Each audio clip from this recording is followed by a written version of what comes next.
Hello and welcome to Pittsburgh City Council's public hearing for Wednesday, October 30th, 2019. My name is Kim Clark Baskin and I'm the Deputy City Clerk. With us today, we have our sign language interpreter, Sean Graham. The following is a list of legislation up at the hearing today. Bill number 1977, resolution naming the Stratmore Street Park as the Andrew Joseph Cucaruda Park. And Bill number 1994, resolution naming the basketball court located at 555 Larmer Avenue as Costa Court. That concludes the reading of the legislation for today's hearing. Thank you and have a wonderful day.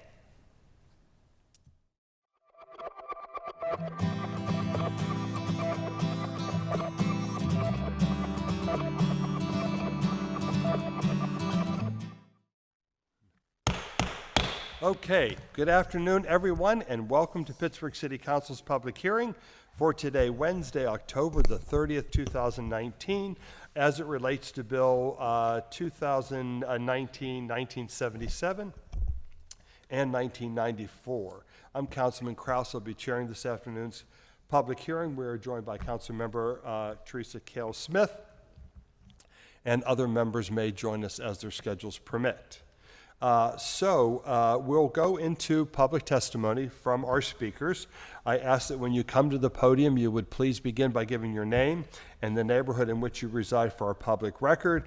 Each speaker is given 3 minutes to address the council.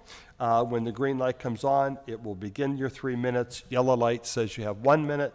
Red light means your time will have expired. So before we do that, I will ask the clerk to read the purpose of the bills, and we'll bring you up to register your comment. Madam Clerk. Bill 1977, resolution naming the Stratmore Street Park as Andrew Joseph Cucaruda Park. Bill number 1994, resolution naming the basketball court located at 555 Larimer Avenue, Block 124J, Lot 215 as Costa Court. Great. Thank you, Madam Clerk. Before we proceed, may we have the Sergeant at Arms in the room, please?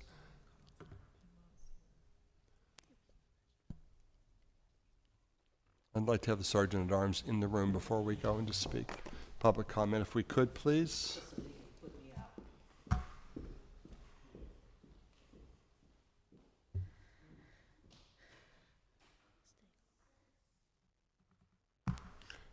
Probably shouldn't have started the meeting without him he or she being in the room. But let's just give it a second and see if we can get the Sergeant at Arms in the room.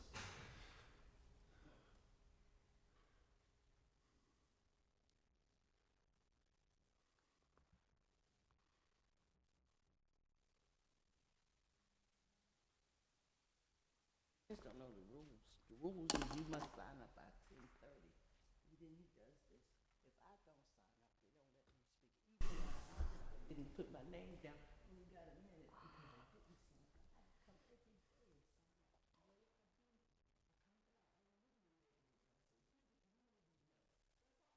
So that they know. If you don't know, this is what's happening. You know what I mean? He has the answer for this. I'm taking it further. I'm not kidding. How can he change the rules just like that? Whenever he makes the decision. I went over to county council. I'm telling you, county council, I was explaining, they said, no, the president cannot just take and do that. We must ask one. But he just does it and they say nothing. Do you understand? I've been coming 20-something years. I'm not down here to cause trouble. I'm trying to save lives. We're dying with the rules they make. Do you understand? It don't make no sense that I get treated like I'm a dog. He can just change the rules when he wants. You just need to speak up too. You do. Speak up for the citizens, not just me. Everybody. He does this and they let him get away with it. Wait on him. Always late. And then if I speak over as soon as All right. Thank you. We have Sergeant at Arms present. Our first registered speaker is Yvonne Francine Brown. My name is Yvonne F. Brown, and thank these elderly citizens, men that are behind me. I've been talking with them, and I was explaining that I heard something about this park in Larimer. They're going to name something after Guy Costa in the Larimer area. You must understand that Guy Costa, now the other man, you said that he's fine, that it should be after him, but Guy Costa, the people in this community know how he spoke about us, black people.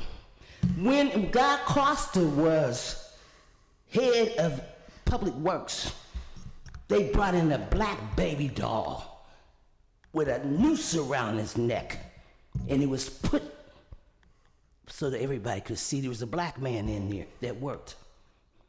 Do you understand how he felt?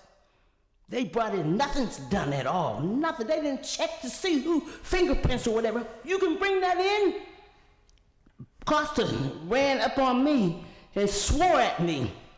Like, who the hell? Because I questioned. I went to the ICA board, Act 47, and I was explaining what Costa was doing. Now, Mr. Kraus, you need to understand that this last time, what you're doing and letting them speak, and it's nothing against you, sir, but there's rules that he must follow. Why is it that he'll follow and make special for you? And if I sign up and they don't put my name on it, I can't get a whole 3 minutes. I signed, Miss Smith, I hate to come down here and fuss, but every time he does something like this, do you understand that the community is talking about him? There was one man, he worked for the city, he came and he said, Miss Brown, Kraus is treating you wrong. And he said, you know what? I'm gay also. So a gay man can see how he's disrespected me. Even when I bring my babies down here, he's hollering at me, chasing me out. I told him don't ever do that again, because I'm their life. I teach them about. I have a grandson who's 27. He respects this council. Ricardi gave him a shirt. It was from the police. It looked like it was a cab driver. The kids in school laughed at him. You guys, I don't care. He said, I don't care. Mr. Ricardi, president of city council, gave me this. My grandbaby say, go tell the city council when you need something. Do you understand? They've been 20-something years, they've been watching me, and they know they can speak. But you have a black man minister on here to say it's not the place or the time for my little black children to speak. Do you understand? I'm tired of it. And Mr. Kraus, you need to understand that I am going to take you to court. You understand that? And I hope they'll tell you that I'm allowed to turn my head. Hey, thank you, Ms. Brown. Thank you. So I believe our other speakers are here to actually speak about Cucaruda Park. So just to make certain that the record is clear, I did have communication from the administration around this, that this park is being named after the Costa family at large. It is not being named after any individual or any living member of the Costa family. So with that, I will bring you up, gentlemen, to register your comment on the Andrew Joseph Cucaruda Park, and I believe you have 1 or 2 people that wish to speak. So please come up, give us your name, where you reside, and you'll have your 3 minutes. My name is Tom Fife. I reside in Penn Hills, and I wanted to thank you guys for, pushing our proposal and making this a reality. It doesn't matter if a guy gets killed 5 days ago or 50 years. When a man dies for his country, that's one of the saddest possible ways a man can die, because we're all beholden to him. So this is just a gesture on our part. We didn't realize until yesterday, Andy's rank was a PFC, and if there is going to be a plaque made by the city, we would request that precede his name, so people 70 years down the road will know that that park's named after a soldier who died in service of his country, if that's okay.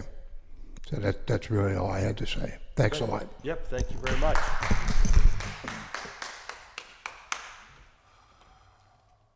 Yes, sir, please come down.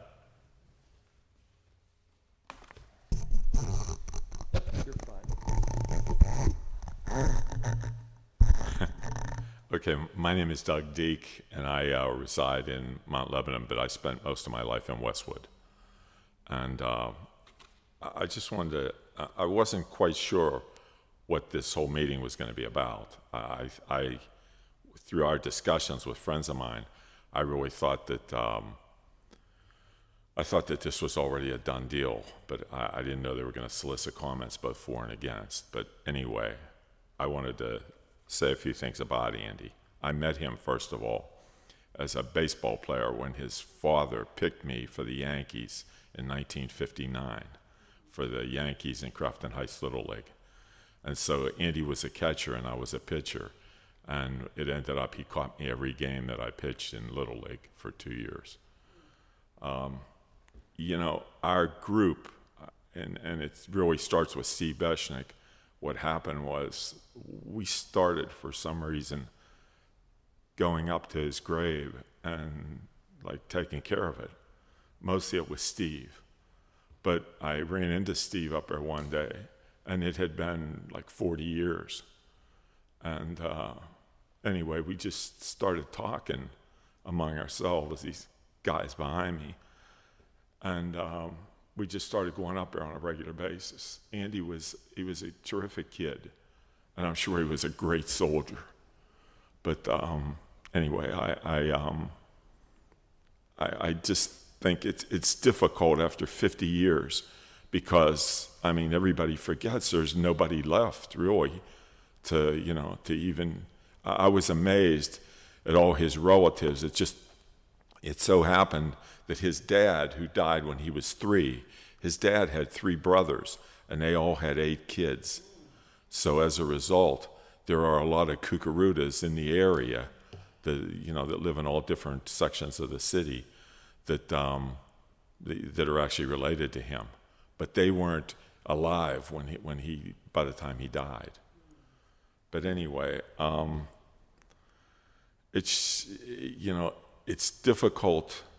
I read last night again for like the 100th time about this battle for Landing Zone Sierra where Andy was killed. And when you read that, it's really difficult to continue reading it because of what happened to him. And he was either wounded on the 13th. He was either wounded on the 13th and then was killed when they bombed the helicopter that was evacuating him, or he was killed on the 13th and he was one of the dead bodies that was in the helicopter when they blew it up. But anyway, I think it would be a great idea to name a playground after Andy. Thanks, you. Doug. Thank you.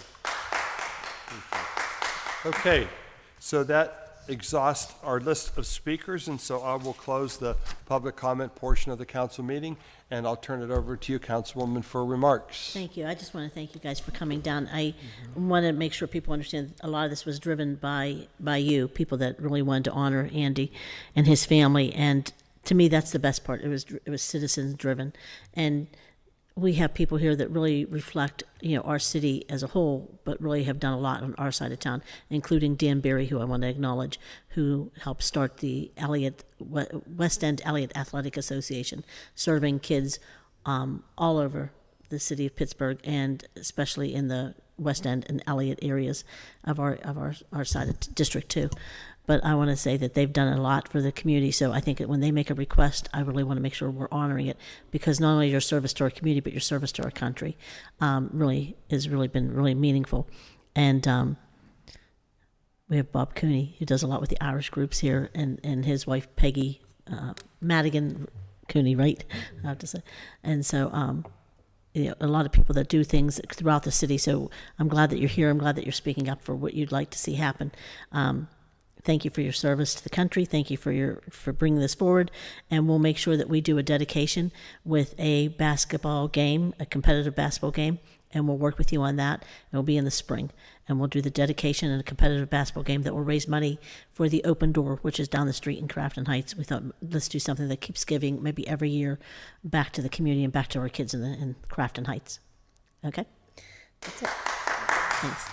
Only if you play in the game. Oh, yeah. Well, no, I'll buy the food. No, thank you. Thanks, Councilwoman, for your work, and thank you, gentlemen, for all you do as Thank well. you. Thank you. With that, I'll ask for a motion then to adjourn the public hearing. So move. Thank you. We're adjourned. Thanks for coming.